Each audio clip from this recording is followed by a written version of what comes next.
brosserie aujourd'hui, c'est un élément, c'est un produit qui est absolument indispensable à notre quotidien. Et c'est pour cela aussi qu'on retrouve encore de nombreux fabricants même si l'ensemble du secteur ne pèse que 2000 à 2500 salariés, mais on retrouve beaucoup de petites entreprises qui créent de la richesse et de la valeur en France et qui apportent un savoir-faire, notamment sur le plan industriel, pour résoudre des problèmes extrêmement complexes avec des matériaux très divers, avec une ingéniosité extrême pour arriver à déplacer les pièces, à faire en sorte que certaines pièces puissent tourner, puissent sans frottement, puissent venir en fait remplir à l'intérieur bien caché à l'intérieur d'un carénage de multiples petites fonctions qu'on ne soupçonne absolument pas être le fait d'une brosse. Ce qui caractérise vraiment la brosse, c'est l'étendue de ses domaines d'application. C'est évidemment, c'est vraiment sa spécificité, c'est que c'est un objet qui est donc très pérenne, qui a une utilité, mais qui en même temps il est à la fois simple et technique, ancien et contemporain. Ce qui fait vraiment la caractéristique pour moi de la brosse, c'est ce qu'on appelle en ethnologie la plasticité, c'est-à-dire sa capacité à se transformer, à s'adapter. Il y a vraiment une adaptabilité qui est très particulière à la brosse. C'est aussi un objet qui a un capital de sympathie, qui n'est pas fréquent pour un outil. Il y a vraiment un fort capital de sympathie, je pense, qui va contribuer au succès de l'exposition. Et c'est un produit qui va de la grande consommation, des productions de masse en grande quantité, jusqu'à des productions de luxe ou de pointe. Donc ça, c'est vraiment la particularité de la brosse, c'est vraiment l'étendue de ses applications. Et c'est ce qui fait la difficulté de l'exposition, ce serait d'acquérir une connaissance très fine de tous ses usages, tellement ils sont importants. Les brosses sont un objet que l'on retrouve dans bien des endroits de la maison. Donc il y en a de plusieurs types qui supposent donc des productions différentes. Il y a bien sûr dans notre cas nous, et c'est ce que nous avons vu ce matin, la brosserie à peindre. Là effectivement nous fabriquons donc à partir de manches, de viroles et de fibres qui sont soit des fibres synthétiques, soit des fibres naturelles, un objet qui va permettre d'appliquer de la peinture. Ça a l'air tout bête un pinceau quand on le voit comme ça, mais c'est vrai que derrière, ça suppose aujourd'hui une mise en œuvre de moyens techniques considérables si on veut être à même de résister à la concurrence asiatique et à des coûts de main-d'œuvre extrêmement bas, ce qui correspond en fait le plus souvent donc, à des pinceaux d'entrée de gamme qu'on est plus capable de réaliser aujourd'hui en France, même en mécanisant de façon extrêmement forte, parce que nous ne maîtrisons pas entièrement le circuit de la matière première.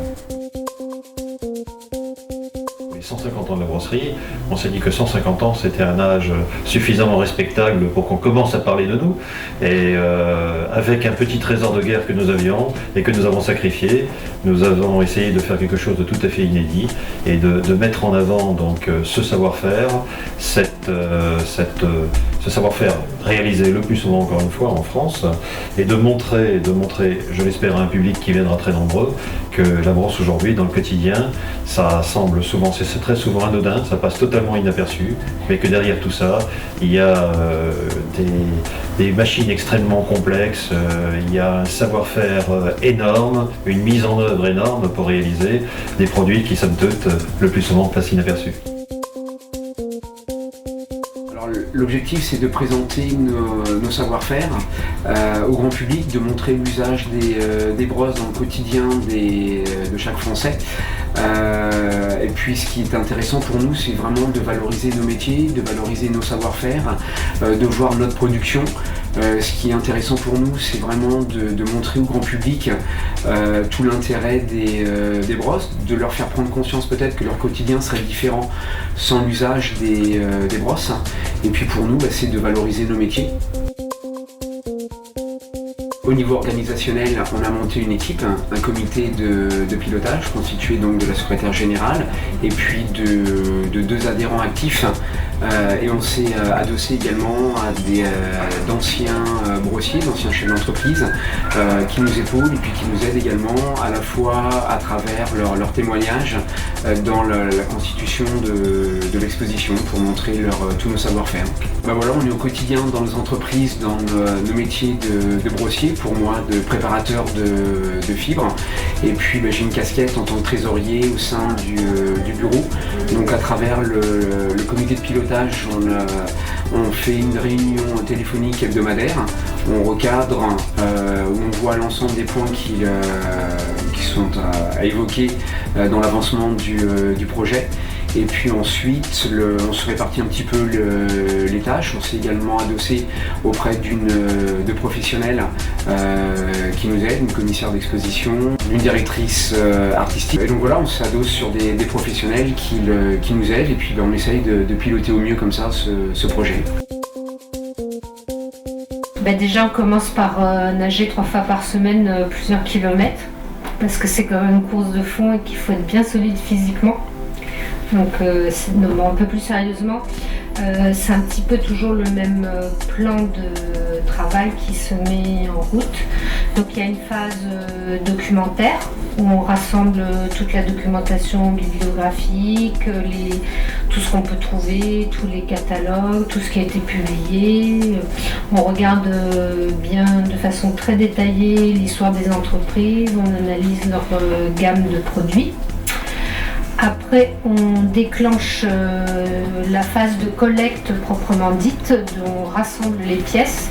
Alors ça, c'est ce qui est un petit peu différent de la préparation d'une expo en musée, où là, souvent, le fond de pièces, l'ensemble de pièces est déjà réuni.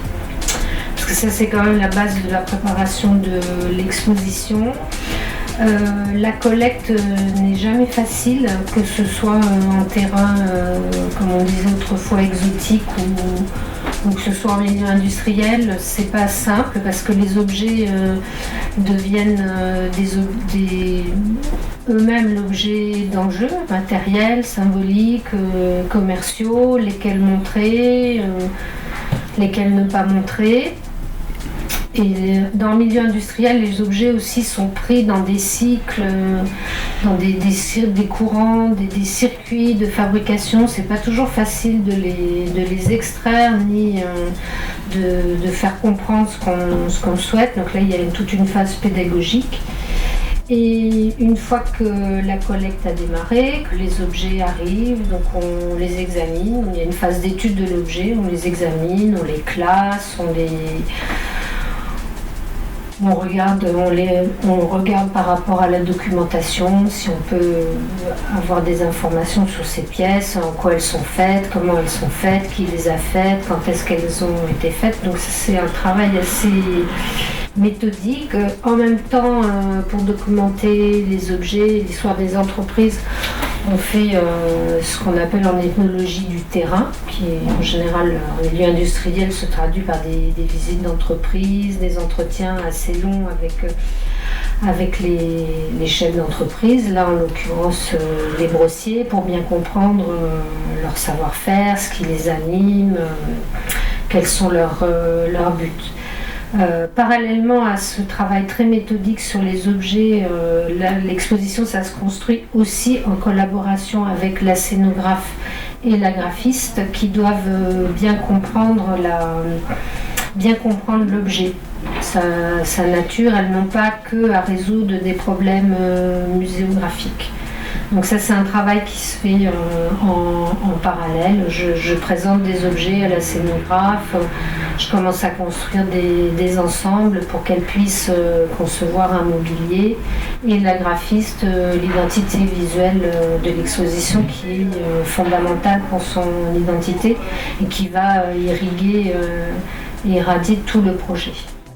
Une deuxième partie de mon travail sur cette exposition, c'est la direction artistique pour que le projet soit global et qu'il y ait une image de marque globale. Donc là, j'ai travaillé avec Anne, la graphiste, à qui j'ai donné un petit état des lieux de ce que je souhaitais, une recherche de couleurs. Donc on a fait en sorte que les couleurs de l'exposition se retrouvent sur l'affiche, comme sur la scénographie, sur les panneaux. Donc les brosses, c'est souvent des objets discrets, associés à l'industrie, au bricolage, à des choses pas forcément très glamour. Moi, ce que j'ai voulu, c'était redonner les lettres de noblesse à chacun de ces produits, et puis leur donner aussi un coup de projecteur, et cette fois-ci, c'était eux les stars, eux qu'on voit jamais, dont on n'entend pas parler, qu'on oublie dans notre quotidien. Je les ai traités un peu comme des stars. J'ai voulu leur donner des couleurs assez féminines et assez glamour. Les brossiers étaient un petit peu inquiets de ça.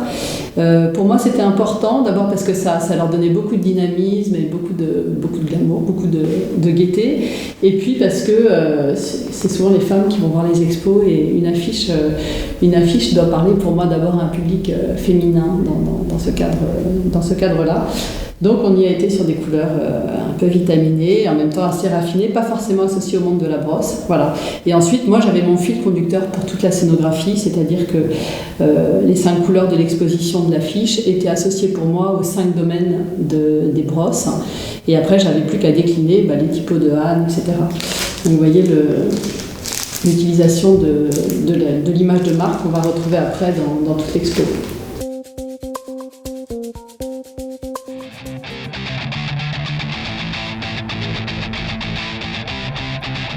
Donc, pour concevoir la scénographie de l'exposition de la brosse, comme chaque fois que je dois concevoir une scénographie, je pars de 3 éléments très importants. Le premier élément, c'est le lieu.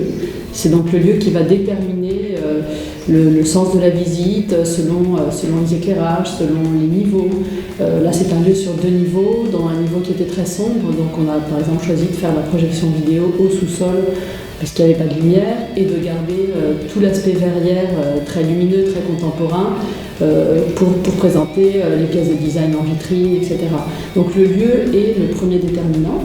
Voilà, donc on rentre dans l'exposition, on a un panneau ici, comme un paravent d'accueil, où on aura une bâche pour présenter la fédération, et une bâche pour présenter l'exposition, et une bâche avec les remerciements, les noms de tous les adhérents, des sponsors, etc.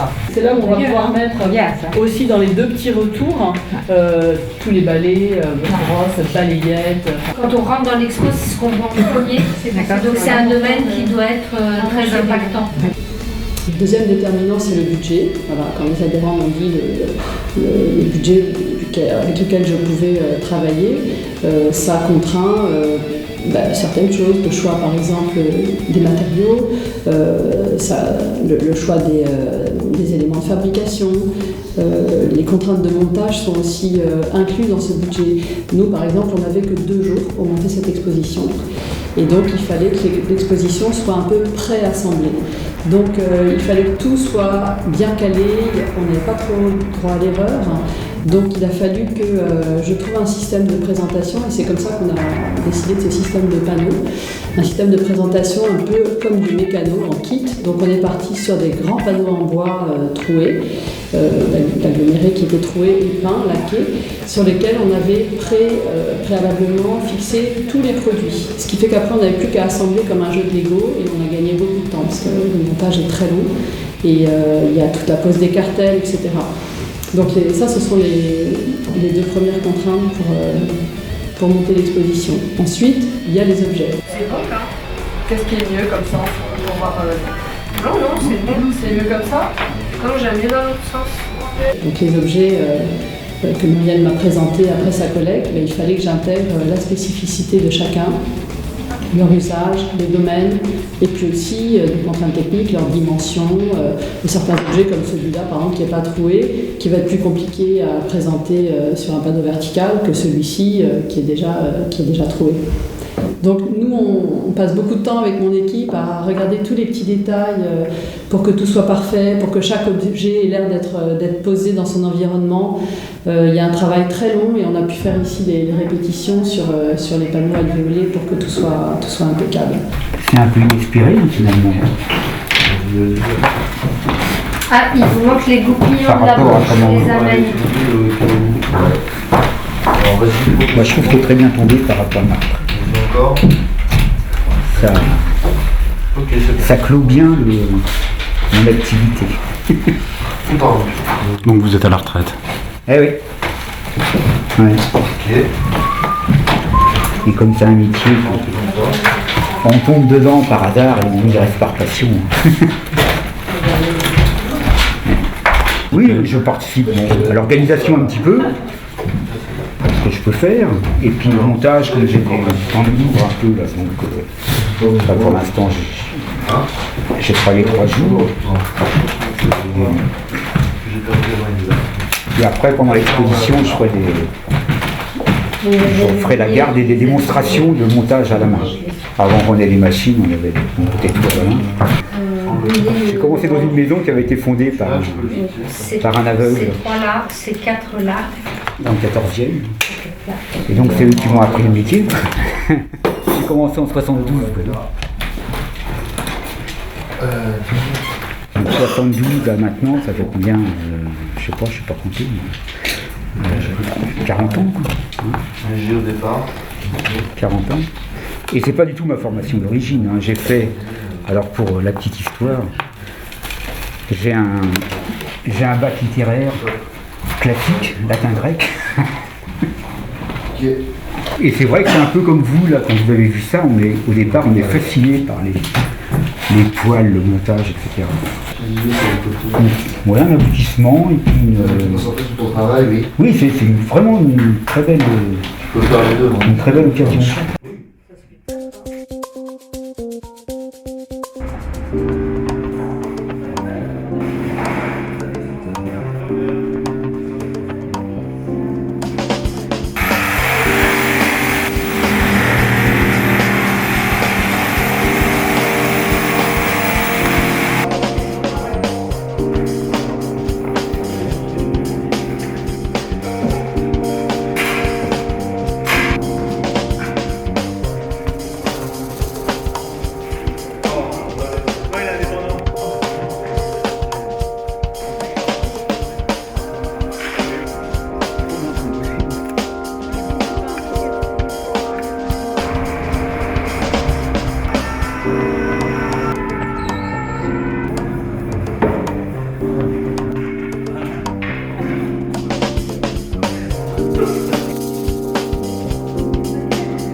Oui. C'est une découverte. C'est les belles celles-là.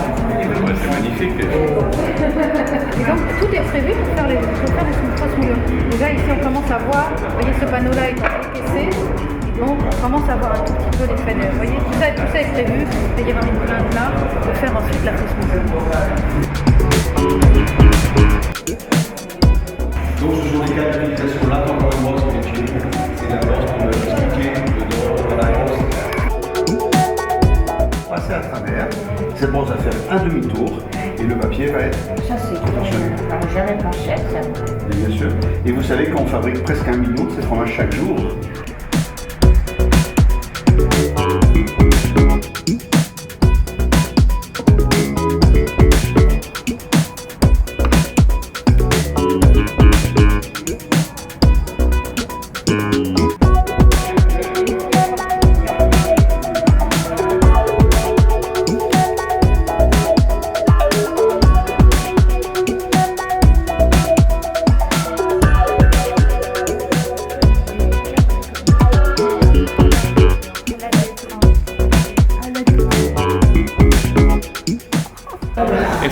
Et c'est le titre qui vous a attiré? Non mais tous à poil, ça m'a paru quand même assez rigolo parce que vous savez maintenant, c'est bon à la mode. Oui. Et puis j'habite place de la Nation, j'ai dit j'allais faire cette expo.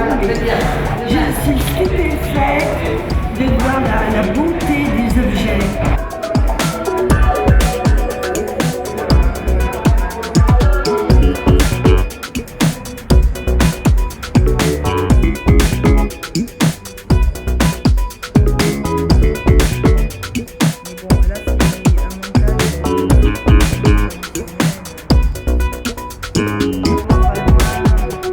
Bon alors Monsieur Nordin, cette expo, qu'est-ce que vous nous en dites? Écoutez, ça fait plaisir de voir une exposition, on voit quand même la France bien représentée. Parce qu'en France, on avait quand même dans le temps beaucoup de droissiers, et il en reste quelques-uns, pas très nombreux, mais il en reste quelques-uns, qui je crois ont des problèmes d'approvisionnement tant au niveau des bois que des soies. Ça arrive. Mais bon, ils sont très performants et ils ont un petit stock de bois et ils connaissent aussi nos métiers de l'ébénisterie et quelquefois ils se donnent la peine d'essayer de fabriquer, en tout cas les pots de coupe. Alors vous nous illustrez ça là, comment là, c'est fabrication et prototype, vous avez un souvenir particulier d'une création qu'il a fallu faire pour vous? Oui, on a plusieurs souvenirs avec la brosserie Brunet. Il y a de nombreuses années, on a créé la brosse antiquaire, tout à fait. qui est partie aux États-Unis en conteneur complet. Et puis récemment, nous avons fabriqué une brosse pour l'Élysée, 1 an de mise au point. Et puis pour arriver à la perfection, il a fallu encore 4 mois. Mais maintenant, elle se trouve à l'Élysée et au Sénat. Et elle sert à nettoyer la porcelaine de Sèvres, et l'argenterie.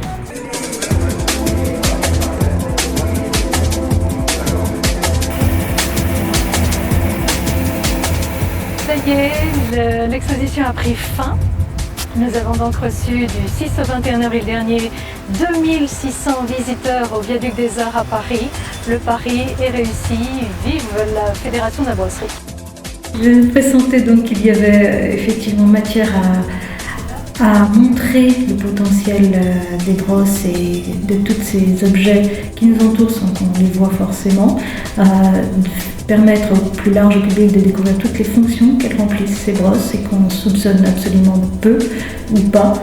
Et je savais également pouvoir compter sur la disponibilité de quelques brossiers qui venaient de prendre leur retraite et qui avaient donc plein de temps à consacrer à l'ensemble. J'ai donc profité de l'Assemblée Générale de Chablis en juin 2013 pour présenter quelques images du lieu présumé de l'exposition, le Viaduc des Arts à Paris dans le 12e arrondissement, et quelques images d'une possible exposition, ce qui a permis à tout le monde, à tous les adhérents présents à Chablis, de se projeter et de se dire que c'était possible et qu'on pouvait d'ores et déjà lancer le projet. Nous étions en juin, j'ai passé l'été à rencontrer des prestataires pour finalement retenir non pas une agence qui nous aurait effectivement facilité la tâche sur un plan matériel, mais qui aurait été éloignée de nos préoccupations et de nous. Et nous avons retenu une commissaire d'exposition, Muriel Rousseau, une scénographe, Pauline Ricard-André, qui, ce duo avait déjà travaillé pour une fédération, la Fédération de la chaussure, et on lui a donc confié le projet. Notre petit groupe de travail s'est mobilisé, et dès septembre, tout l'ensemble s'est pleinement investi pour gérer à la fois les aspects pratiques de l'exposition, donc la collecte d'objets, la découverte des savoir-faire pour Muriel, la réalisation des décors par Pauline. On a beaucoup échangé, beaucoup visité, reçu, et ça a permis des échanges formidables en qualité entre adhérents et entre nous et les adhérents, chacun ayant effectivement cette curiosité, cette générosité pour communiquer et rendre tout cela possible. L'organisation, bien entendu, y a gagné également en proximité et en utilité, j'espère en tout cas. Cette qualité d'échange, on a donc eu envie de la partager et je crois qu'on l'a retrouvée tout au long de l'exposition, puisque chacun est effectivement très ravi d'être présent et ravi d'être mis en lumière, et ça n'avait jamais été fait, donc ni à Paris ni en Europe, il me semble. Donc cette célébration, ce projet a reçu le total soutien du président de la fédération, Pierre Simler, de son vice-président, Jean-Baptiste Julliot, et de son trésorier, Stéphane Duval. Ces deux derniers ayant effectivement assuré le suivi concret de ce projet, de toutes ces réalisations, qu'il s'agisse des relations avec les agences de presse, du choix des prestataires, des modalités de l'organisation, du vernissage, etc. Et bien entendu le budget. Ça ne s'est pas fait sans quelques soucis, sans quelques ajustements mutuels, mais on y a, je crois, au final tous gagné. On a réalisé une exposition qui était à l'image du secteur, avec l'âme et le savoir-faire des brossiers. Simple et de bon goût.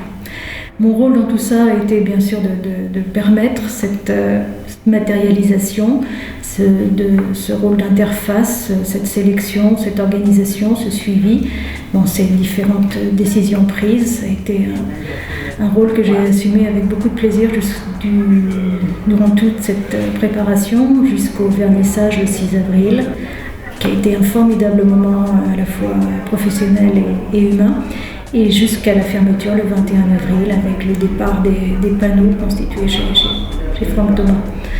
Tout ça nous a permis de recevoir 2600 visiteurs, 50 journalistes, autant de retombées dans la presse et à la radio. Et cela va continuer puisque l'exposition est conçue pour être déplacée et va être installée très prochainement à la Capelle, et ensuite elle suivra sur Beauvais et pourquoi pas à Saint-Brieuc. Tout ceci pour vous dire qu'il y a eu un avant et un après exposition, à la fois pour la fédération, pour ces liens noués et pour ces échanges qui ont eu lieu tout au long de ce projet. Ce film souvenir d'ailleurs en est l'ultime preuve. Moi, à titre personnel, j'ai eu beaucoup de chance d'être là, à ce poste, au bon moment, et d'avoir pu mettre mes modestes talents au service d'un secteur qui est formidablement riche, humainement parlant. Dans nos professions, si on ne met pas un petit peu d'affect dans ce que l'on fait, on n'est pas dans la réussite. J'ai eu donc beaucoup de chance d'être avec vous pour mener à bien ce projet, et vous avez chacun d'entre vous toute ma gratitude pour cela. Merci.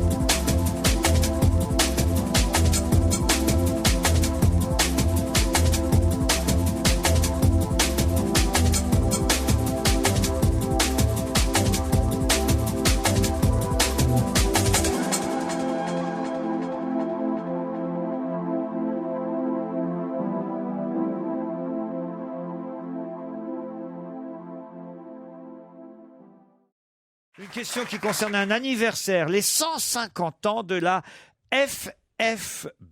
C'est une fédération française. Je vous donne déjà voilà les deux solutions aux deux parties sur trois de l'acronyme. FFB, cette fédération française, fête ses 150 ans. Il y a même une page entière dans Libération aujourd'hui. Bowling. Basket, bowling, non. Boxe. Boxe non C'est plus. du sport, forcément. Les boules. C'est pas du sport. Pas du sport Ah. du Pas tout. du sport.